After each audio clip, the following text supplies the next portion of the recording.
Ils furent tous remplis d'Esprit Saint et se mirent à parler d'autres langues, comme l'Esprit leur donnait de s'exprimer. Alors là, ici, il faut faire attention, parce que nous, quand on a dit quand quelqu'un parle en langue, on pense tout de suite à ce qu'on appelle la glossolalie. Ça, c'est un mot savant, la glossolalie, pour dire qu'on parle. Glossa, c'est la langue, puis l'aléo, c'est parler. Parler en langue. Ça arrive souvent dans des groupes de prière, que quelqu'un va parler en langue. C'est-à-dire qu'il va s'exprimer dans une langue que les gens ne comprennent pas. Et Saint Paul, dans ses lettres aux Corinthiens, il dit « Attention, faites attention, oui, c'est un beau don que le Seigneur vous donne, mais c'est important que quelqu'un soit là pour traduire. Autrement, c'est du blabla. » Pas tout à fait comme ça qu'il le dit, mais c'est comme ça que moi je le comprends. Alors, c'est un beau don, mais c'est un don spécial. Bon. Ici, ce qui se passe, ce n'est pas de la glossolalie. Pourquoi je dis ça? Parce que, bien sûr, les apôtres parlent dans des langues qu'eux ne comprenaient pas avant. Mais si on lit la suite du récit, on s'aperçoit que ceux qui sont autour vont comprendre. Lisons, justement, à partir du verset 5. « Or, à Jérusalem, résidaient des Juifs pieux, venus de toutes les nations qui sont sous le ciel. » Bien sûr, ce sont des Juifs, mais ils viennent de partout, le monde connu à cette époque. À la rumeur qui se fit, la foule se rassembla et fut en plein désarroi, car chacun les entendait parler sa propre langue. Donc, le miracle des langues à la Pentecôte, c'est quelque chose de différent que le don des langues qu'on utilise souvent dans des assemblées charismatiques. Et je voudrais mettre les choses au clair, j'ai absolument rien contre le don des langues, ni contre la prière charismatique. Ce n'est pas du tout ça que je suis en train de dire. J'essaie de comprendre ce qui se passe ce jour-là. C'est véritablement un don, le don de l'Esprit. Qu'est-ce qu'il fait pour les apôtres?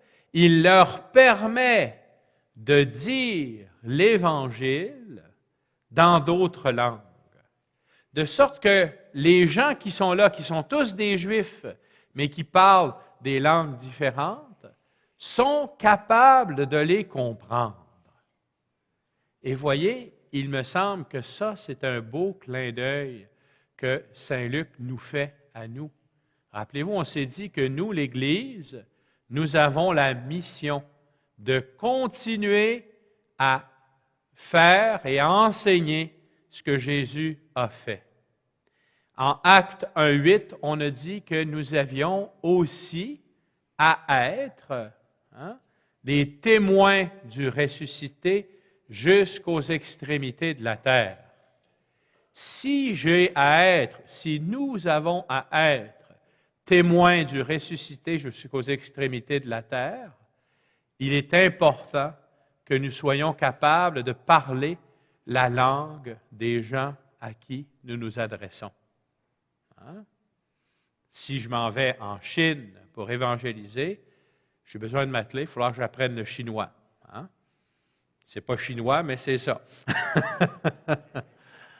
Et je dirais également que pour notre Église d'aujourd'hui, elle doit redire l'Évangile en français, bien sûr, mais dans un français que les nouvelles générations, les générations qui montent, vont pouvoir comprendre comme.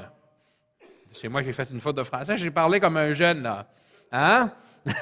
Même si je suis plus jeune. Il va falloir leur expliquer l'Évangile comme. Il faut trouver des nouvelles façons de dire la bonne nouvelle pour que ces générations qui montent puissent découvrir avec joie et comprendre la bonne nouvelle qui habite nos cœurs. C'est ce que l'Esprit Saint fait dans le cœur et dans la bouche des apôtres ce jour-là. Et voilà la réaction. Hein? Voici ce qu'ils disent. Je suis au verset 7.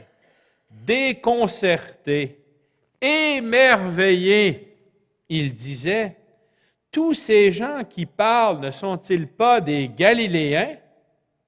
Hein? Si on était, moi je viens de Québec, je dirais, voyons, c'est tous des gars du Lac-Saint-Jean.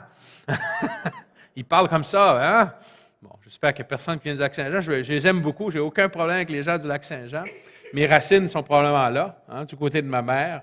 Mais il y a un accent qu'on comprend là, s'ils venaient de Chicoutimi, par exemple. Alors, c'est tous des gens de la Galilée. Comment se fait-il que chacun de nous les entende dans sa langue maternelle? Et là, on a une série de peuples qui fait le désespoir des lecteurs le matin de la Pentecôte. Parthes, Mèdes, Élamites, habitants de la Mésopotamie, de la Judée, de la Cappadoce, du Pont et de l'Asie, de la Phrygie, de la Pamphylie, de l'Égypte, de la Libye cyrénaïque, ceux de Rome en résidence ici. Alors, ça fait toute une liste. Je ne m'étendrai pas sur cette liste. Hein, quand on donne un cours, on donne une carte, puis on montre tout ça. C'est à peu près tout le monde connu à cette époque-là. Tous, tant juifs que prosélytes, nous les entendons annoncer dans nos langues les merveilles de Dieu. Ils étaient tous déconcertés.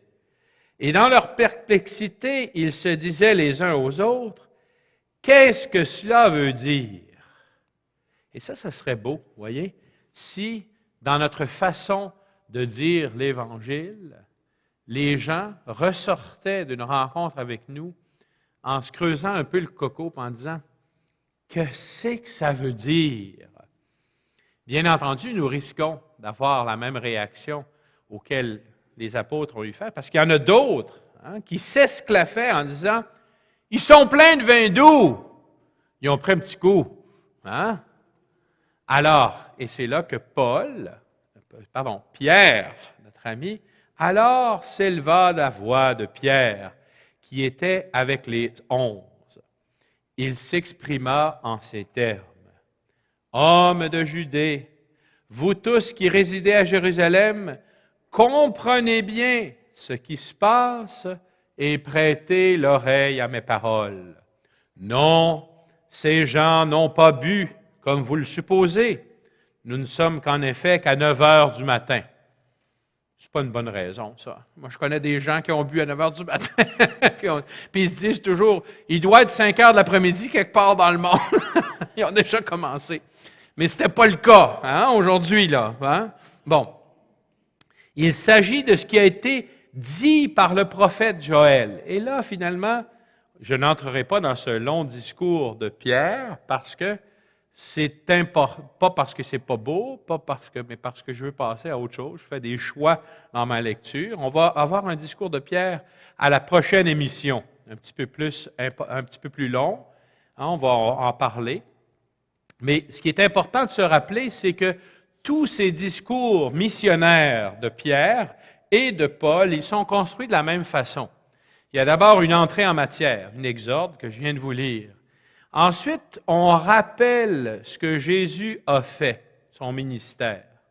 Troisièmement, on rappelle aussi sa mort. Vous voyez, ce que Jésus a fait et enseigné, la manière dont il est mort. Quatrième élément, après l'exorde, le ministère, 2, la mort de Jésus, 3, là, on proclame le mystère de Pâques. Ce Jésus que vous avez crucifié, Dieu l'a ressuscité. Et, cinquième élément, on va chercher dans l'Ancien Testament ce qui permet d'expliquer la résurrection. Et enfin, on termine en annonçant que parce que Jésus est ressuscité, la rémission des péchés est offerte à tous et on invite les gens à accueillir le message. Et là, vous allez voir que Saint Pierre, et surtout le Saint-Esprit, a frappé le jackpot ce jour-là. Il aurait dû aller jouer au casino, mais il n'y en avait pas. Alors, Le cœur bouleversé d'entendre ces paroles, je suis au chapitre 2, verset 37, ils demandèrent à Pierre et aux autres apôtres, « Que ferons-nous, frères? » Pierre leur répondit, « Convertissez-vous et faites que chacun de vous reçoive le baptême au nom de Jésus-Christ pour le pardon des péchés. Vous recevrez, vous aussi, ça c'est moi qui ajoute vous aussi, vous recevrez le don du Saint-Esprit, car c'est à vous qu'est destinée la promesse et à vos enfants. » Et je vous le redis aujourd'hui, c'est à vous qu'est destinée la promesse, vous qui nous écoutez à la télé, et à vos enfants, les générations qui montent, ainsi qu'à tous ceux qui sont au loin, aussi nombreux que le Seigneur, notre Dieu, les appellera. Et la bonne nouvelle, c'est que le cœur de Dieu est assez grand pour appeler tout le monde. C'est ce que nous allons découvrir lors de notre prochaine émission. Prenons un instant pour contempler la grandeur et l'amour du cœur de Dieu.